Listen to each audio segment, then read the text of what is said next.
If the state audit of TPS revealed a need for change, consider Ryan Walters ahead of his time. And so, look, we knew she had to go. It's been 2 years since Dr. Gist stepped down following an onslaught of pressure from Walters. We would hear these reports from parents about money that seemed to disappear, lack of transparency. You heard a former superintendent that continued to, every time questions were asked, she would stonewall them.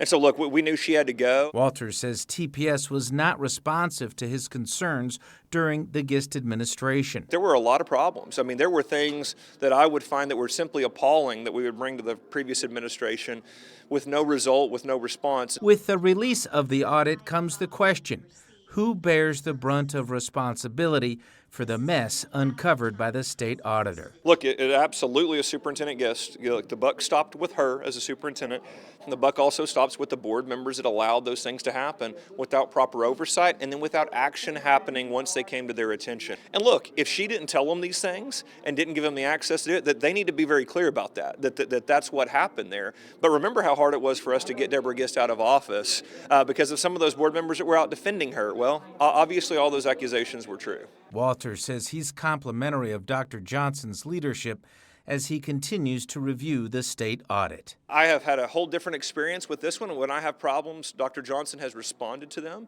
But look, we're looking through all the audit findings, and we appreciate the transparency that the auditor brought here.